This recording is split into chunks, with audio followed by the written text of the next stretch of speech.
Buzz ఎపిసోడ్లో.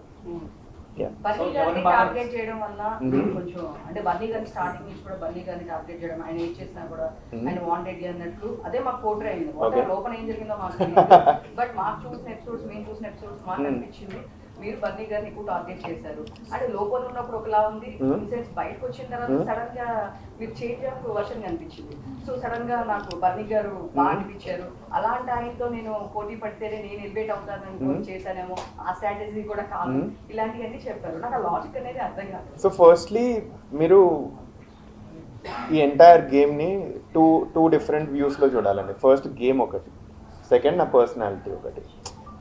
గేమ్లో ఒక్కొక్కరిది ఒక్కొక్క స్ట్రాటజీ ఉంటుంది గేమ్ లోపల, అండ్ బయటికి వస్తే like it's a completely different thing. ఇప్పుడు 15 మెంబర్స్ ఉన్నాం మేము, ప్రతి ఒక్కరు 15 మెంబర్స్ బయట సేమ్ ఇలానే ఉంటారు అనుకుంటున్నారా? లేదు, ఒక్కొక్కరిది ఒక్కొక్క పర్సనాలిటీ లోపల. గేమ్ కోసం డిఫరెంట్ స్ట్రాటజీస్ కూడా యూజ్ చేశారు. ఇప్పుడు ఫస్ట్ మీది 3 క్వశ్చన్స్ ఉన్నాయి. ఫస్ట్ బన్నీ గారు టార్గెటింగ్ అంటాను. ఫస్ట్లీ నాకు వేరే ఒకటి నేను అందరికీ క్లియర్లీ కూడా చెప్పేస్తాను, నేను వేరే వాళ్ళ గేమ్ లోపల ఎట్లా నడుస్తుంది అయితే నేను రివీల్ చేయను. ఎందుకంటే నేను వాళ్ళ గేమ్ని రెస్పెక్ట్ చేస్తాను ఫస్ట్లీ. ఎందుకంటే ఒకవేళ నేను లోపల ఉండి బయట వచ్చి నా గేమ్ని ఎవరైనా లీక్ చేస్తే నేను కూడా డిసప్పాయింటే అవుతాను. సో వాళ్ళు ఎలా ఆడుతున్నారు, వాళ్ళ రియల్ పిక్చర్స్ ఏంటి అన్న క్వశ్చన్స్ నేను పొలైట్లీ డాజ్ చేస్తాను. ఎందుకంటే ఐ రెస్పెక్ట్ ద ప్లేయర్స్. వాళ్ళు చాలా బాగా ఆడుతారు, ఎంతో కష్టపడుతున్నారు, నేను చూస్తున్నాను ప్రతి ఒక్కరు కష్టపడుతున్నారు. సో ఎవరికి తక్కువ చేసి మాట్లాడాను. ఇప్పుడు మీరు బన్నీ గారు అన్నారు కాబట్టి నేను జస్ట్ చెప్తాను, బన్నీ గారితో టార్గెట్ అయితే లేదండి. First target was nowhere there. ఆ రైవల్రీ అనేది చాలా ఆర్గానిక్ ఎస్టాబ్లిష్ అయిపోయింది. నేను 3rd, 4th డే అతను నన్ను ఫస్ట్ టైం టార్గెట్ చేసినప్పుడు నేను రియలైజ్ అయినా, అరే ఒక వ్యక్తి మనల్ని తెలియకుండా టార్గెట్ చేస్తున్నారు. ఇన్ఫ్యాక్ట్ మీకు ఎపిసోడ్లో వచ్చిందో లేదో నాకు తెలియదు, నాకు ఫస్ట్ హౌస్కి వెళ్ళగానే ఏఐ ఫ్రెండ్ బన్నీ గారు, నేను బన్నీ గారు కూర్చొని మాట్లాడుకుంటూ ఉంటాము అంత. బట్ నాకు 3rd డే ఎగ్ డే రోజు అతను నన్ను కావాలని టార్గెట్ చేసినట్టు చాలా అందరికి కూడా అర్థమైపోయింది అది. ఎందుకంటే ఆ చాయ్ టాపిక్ తీసుకొచ్చేసరికి అరే సడన్లీ ఇక్కడ నుంచి ఇక్కడికి ఎందుకు తీసుకొచ్చి అప్పుడు శ్రీజా ప్రియ కూడా నా మీద అరిచేస్తారు. అది ఫస్ట్ ఎపిసోడ్ అవుతుంది. సెకండ్ టైం ఏమవుతుందంటే చపాతీ దగ్గర ఇష్యూ అవుతుంది. అట్లా థర్డ్ చాలా చిన్న థింగ్స్ అన్నీ నాకు సెంట్రిక్గా చేస్తారనమాట. ఇది ఎవరికి అనిపించలేదు బేసికలీ, నేను అన్నీ నోటీస్ చేశాను. అండ్ ఇది భరణి గారికి కూడా తెలుసు. సో సారీ సార్, ఒక్కసారి అది కంప్లీట్ చేసేసి నేను చెప్పేస్తాను.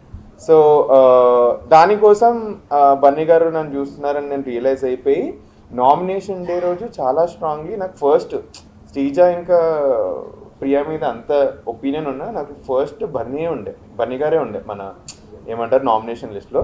సెకండ్లో నేను కాంటెంప్లేట్ అవుతుండే ఎవరిని తీసుకోవాలి అది ఇది అని. బట్ బన్నీ గారి ఇవన్నీ మూవ్స్ ఎవ్వరు చూడట్లేదు అసలుకి. మెల్లిగా కామనర్స్ అందరూ నోటీస్ చేస్తారు. దానికోసమే మేము షాక్ తెలుసా, నేను పర్సనలీ షాక్ అయినా ఎవరు. సో చెప్తా, నామినేషన్ డే రోజు ఏమైందంటే ఇంటి లోపల ఒక్కొక్కరు ఒక్కొక్క మూలలో కూర్చున్నాం అంతే. అంటే ఈరోజు నామినేషన్ అని మాకు చెప్పిండ్రు, ఇంకొక గంటలో నామినేషన్స్ అంటే అందరు ఇదే చేస్తారు. ఒక ఎక్కడెక్కడ కూర్చొని ఆలోచిస్తారు ఏముండే పాయింట్లు అది ఇది అని. ఎవరు మాట్లాడుకోం అసలు నామినేషన్స్ గురించి. కామనర్స్ ఒక్కరు కూడా మాట్లాడుకో, అట్లీస్ట్ నేనే ఎవరితో మాట్లాడు. తీరా చూస్తే 6 అందరూ బన్నీ గారికి వేశారు. అప్పుడు నేను ప్రెసెంట్లీ సర్ప్రైజ్ అయ్యాను. నాకు బన్నీ గారికి ఒక మీటింగ్ కూడా అవుతుంది, ఒక 20-25 మినిట్స్ మేము మాట్లాడుకుంటాం కూడా. మేము బెడ్ షేర్ చేసుకునే సిచ్యువేషన్ వస్తుంది, అప్పుడు ఇద్దరికి మంచి మెచ్యూర్ కాన్వర్సేషన్ నడుస్తుంది అది ఇది అని. సో ఫస్ట్ దానికోసం బన్నీ గారిని అయితే టార్గెట్ చేయలేదు, ఆర్గానిక్ లేదు ఎస్టాబ్లిష్ అయ్యి అక్కడ నుంచి చూసిన తర్వాత. సెకండ్ స్టేజ్ మీద ఎందుకు అది అయిందంటే గేమ్ అయిపోయింది, నేను గేమ్ నుంచి బయటకు వచ్చేసిన. ఇప్పుడు ప్లేయర్స్ 15 మెంబర్స్ ప్లేయర్స్ ఉన్నారంటే దానిలో మీకు ప్రతి ఒక్క ప్లేయర్ ప్లస్ మైనస్లు తెలుసు కదా. సో ఆనెస్ట్లీ బన్నీ గారు చాలా బాగా ఆడుతున్నారు గేమ్. అది పాజిటివ్ గేమ్ అయినా సరే నెగిటివ్ గేమ్ అయినా సరే బిగ్ బాస్ గేమ్కి ఒక గేమ్ ఉంది, సో దాంట్లో బాగా ఆడుతున్నారు. So I kept him in number 1. I respect him as an individual.